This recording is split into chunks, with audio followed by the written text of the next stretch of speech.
Good morning student. बच्चों, हम लोग quantity surveying and valuation subject देख रहे हैं।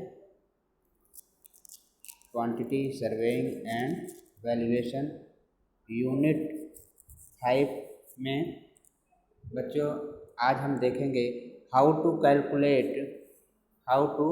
Calculate quantity of cement and sand in plaster. मतलब कि हमें प्लास्टरिंग के कार्य में हम कैसे गणना करेंगे कि हमें उसमें कितना क्वांटिटी मात्रा चाहिए सीमेंट की और सैंड की। ठीक है बच्चों, तो इसके बारे में हम डिटेल से आज निकालना सीखेंगे। तो देखते हैं बच्चों। देखिए, उसके निकालने से पहले बच्चों हमें कुछ चीज़ें आपको ध्यान रखना होगा। ये याद कर लीजिए, मैंने आपको उसमें भी बताया था बच्चों, उसमें भी बताया था कि आपको जो है ये चीज़ें याद कर लेना है। ठीक है, क्या याद कर लेना है? मैंने जब आपको ब्रिक वर्क के बारे में बता रहा था और जब मैंने आरसीसी का आपको निकलवा रहा था बच्चों, आरसीसी पे वर्क हो रहा था, उसमें कैसे आप सीमेंट की, सैंड की, एग्रीगेट की मात्रा कैसे निकालेंगे, स्टील की मात्रा कैसे निकालेंगे, तो उसके लिए आपको उसके बारे में बेसिक चीज़ें पता होना चाहिए। तो एक बार मैं फिर से यहाँ पे आपको दिखा दे रहा हूँ। देखिए, डेंसिटी ऑफ सीमेंट याद कर लीजिए, और density of sand, density of aggregate, how many KG in 1 bag, 50 KG. ये सब डायरेक्टली जो है ऑब्जेक्टिव क्वेश्चन पूछ सकता है बच्चों। Cement quantity in litre 1 bag of cement. ध्यान रखिए, सीमेंट क्वांटिटी कह रहा है in litre in 1 bag of cement. अगर लीटर में कंसीडर किया जाए तो 34.7 लीटर्स होता है। ये भी आप नोट कर लीजिएगा। और ये मैंने आपको लिखा ही दिया था, बता दिया था कि एक बैग सीमेंट में जो होता है कितना क्यूबिक मीटर में आप गणना करेंगे। अगर तो एक बैग का सीमेंट क्यूबिक मीटर बताएंगे तो 0.034 होता है। ये सब याद कर लीजिए आप। ठीक है बच्चों, ये सारी चीज़ें आपसे जो है पूछी जाने वाली है। How many CFT cubic feet में, CFT मतलब क्यूबिक फीट। ठीक है, तो ये चीज़ें आप जो है तैयार कर लीजिएगा। यहाँ पे देखिए CFT क्यूबिक फीट तो 1.226 होता है। ठीक है, तो ये सारी चीज़ें आपको याद करना होगा, मतलब आपके माइंड में होना चाहिए किसी भी न्यूमेरिकल को हल करने के लिए। चाहे प्लास्टरिंग करेंगे, चाहे आरसीसी करेंगे, चाहे ब्रिक वर्क का आप न्यूमेरिकल हल करेंगे, तो ये चीज़ें आपको याद करना है। ये ध्यान रखिएगा, ये याद कर लीजिए। स्पेसिफिक ग्रेविटी ऑफ सीमेंट, ये ऑब्जेक्टिव में डायरेक्टली पूछ सकता है कि सीमेंट का गुरुत्व कितना होता है, 3.15 होता है। Number of bag in 1 cubic metre 28.8 दे रखा है। ठीक है, एक क्यूबिक मीटर में 28.8 एक्चुअल में होता है बच्चों, लेकिन आप लोग अधिकतर का क्या देखते हैं, पढ़ते हैं 30 घन मीटर, क्योंकि 28.8 होता है तो वो गणना के लिए जो है 30 वहाँ पे आप कंसीडर कर लेते हैं। ठीक है, तो ऑप्शन में देख लीजिएगा 28.8 है या 30 है, उसी के अकॉर्डिंग आप आंसर करेंगे। ठीक है बच्चों, तो ये क्लियर हो गया आपको। अब हम देखते हैं न्यूमेरिकल जो है कैसे हम करते हैं। देखिए, न्यूमेरिकल में यहाँ पे बच्चों आपको एक मकान दिखाया गया है। ये जो मकान आपको दिख रहा है, इसकी लंबाई जो दिखाई गई है, मतलब कि ये एरिया उसका दिखाया गया है कि 3 मीटर की ये दीवार है, 3 मीटर की ये दीवार है। समझ में आ गया? तो ये समझ गए होंगे आपको। और जो प्लास्टरिंग कार्य करना है वो रेशियो 1:6 में करवाना है प्लास्टर। ठीक है, तो यहाँ पे देखिए सम ऑफ रेशियो मतलब बच्चों क्या कि जो रेशियो होगा आपका रेशियो जुड़ जाएगा। तो भाई 1 + 6 = 7, तो यही इसलिए यहाँ पे 7 लिखा है। ये चीज़ तो आपको समझ में आ रहा होगा। चलिए, अब यहाँ पे देखिए वॉल्यूम ऑफ मोर्टार। ठीक है, तो वॉल्यूम ऑफ मोर्टार कैसे निकालेंगे? जो बच्चों आपका एरिया होगा, भाई आपको आयतन निकालना है, तो आयतन के लिए आपको क्या चाहिए? वॉल्यूम के लिए आपको क्या पता होना चाहिए? लंबाई, लंबाई लंबाई दे रखा है, चौड़ाई भी दे रखा है और मोटाई, मोटाई मतलब कि कितने मोटा प्लास्टर होना है। तो यहाँ पे देखिए 12 mm प्लास्टर यहाँ पे दे रखा है। प्लास्टर की थिकनेस जो है कितना होना होगा बच्चों? 12 mm। तो इसलिए यहाँ पे 12 mm को आप 12 mm को किस में बदल लेंगे? मीटर में बदल लेंगे। मीटर में बदलेंगे मतलब 1000 से भाग कर देंगे। ठीक है, mm को मीटर में बदलेंगे तो भाग करेंगे बच्चों, तो ये क्या हो जाएगा? भाग करेंगे तो ये जो है आ जाएगा आपको डिवाइड करने पे किस में आ जाएगा? मीटर में आ जाएगा।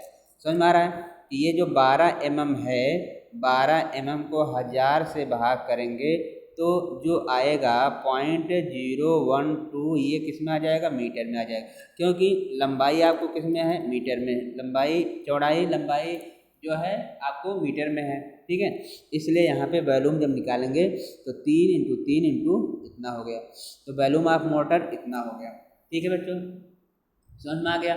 चलिए अब देखिए यहाँ पे आगे वॉल्यूम ऑफ मोटार, यहाँ पे वही चीज़ लिखा है, देखिए 3 × 9 मतलब ये वाला आपको करके तो 0.02 की ये किया तो वॉल्यूम आपका 0.108 आ गया, ठीक है।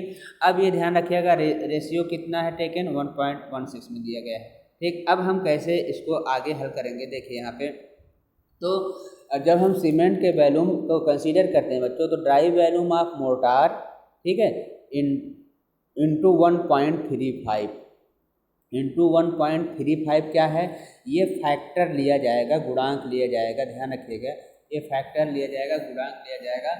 और किसी बच्चों 1.6 आपको दिया होगा, 1.5 दिया होगा, ये फैक्टर आप याद रखिए कि 1.35 से 1.60 तक लिया जाता है, ठीक है। तो ये गुणांक इसलिए किया जाता है क्योंकि उसमें जो है रिक्ति जो होती है गैप प्लास्टरिंग में गैप करने के लिए, उसके लिए अलग से मसाला लिया जाता है, ठीक है, और ऊबड़ खाबड़ सतहों को लिए अलग से लगाया जाता है, इसलिए जो है ये फैक्टर लिया जाता है। ये क्या है बच्चों, फैक्टर इतना रखा जाता है। तो टोटल जो वॉल्यूम आया, देखिए यहाँ पे आपको अभी आपने देखा था कितना आया था, 0.108 आया था बच्चों। तो अब यहाँ पे हम टोटल वॉल्यूम में ये 1.35 का जो गुणा कर रहे हैं, ये क्या है, ये फैक्टर है। ये फैक्टर क्यों है, ये जो गैप में भरने के लिए एक्स्ट्रा मसाला जो होगा और जो उबड़ खाबड़ है उसके लिए जो एक्स्ट्रा मसाला होता है उसके लिए कंसीडर किया गया है। तो इसलिए हम यहाँ पे बच्चों जब मल्टीप्लाई कर देंगे, ठीक है, मल्टीप्लाई कर देंगे ड्राई वॉल्यूम मोटार तो इतना आ जाएगा, ठीक है। अब जब इतना आ गया बच्चों तो अब आप ये आपको इसी रेशियो में आपको प्रोपोर्शन करना है, ठीक है। अब यहाँ पे आपको अनुपातिक नियम लगा देना है, जैसे आप आरसीसी के कार्यों में देखे थे, जैसे आप ब्रिक वर्क के कार्यों में देखे, सेम वही प्रक्रिया करना है। तो अब देखिए बच्चों 1:7 1:6 में करना था, तो एक हिस्सा किसका था, सीमेंट का। तो सीमेंट का रेशियो निकालने के लिए इसीलिए यहाँ पे क्या दिखाया गया है, देखिए यहाँ पे, इसीलिए यहाँ पे क्या किया गया, 1, ठीक है, 1/7 और ये जो आया है इंटू 0.1458, तो यहाँ से आपका निकल आएगा। तो यहाँ से निकलने के बाद ये क्या आ गया, ये सीमेंट की मात्रा आ गया कितना मीटर क्यूब, ठीक है, या क्यूबिक मीटर, ठीक। अब आपको पता है कि अगर आप निकालेंगे तो ये क्यूबिक मीटर है, तो एक बैग में 1 क्यूबिक मीटर में डेंसिटी के हिसाब से अगर आप निकालेंगे 1440 से मल्टीप्लाई कर दीजिए केजी में आ जाएगा। या फिर बच्चों आप इसमें 1 क्यूबिक मीटर में 30 बैग रखे जाते हैं, उससे गुणा कर देंगे।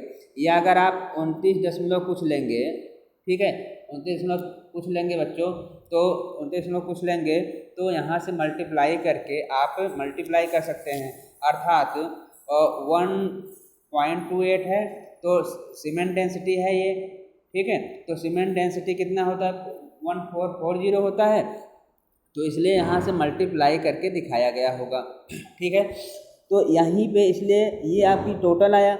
अब 1 क्यूबिक मीटर में आपको कितना बैग होता है, 30 बैग या 28 बैग, 28.88 होता है, या अगर आप 30 लेंगे तब भी कोई फर्क नहीं होता है, ठीक है। या यहाँ पे डायरेक्ट आप मल्टीप्लाई 30 कर देंगे तो 30 दूना 60, लगभग 60 बैग आएगा।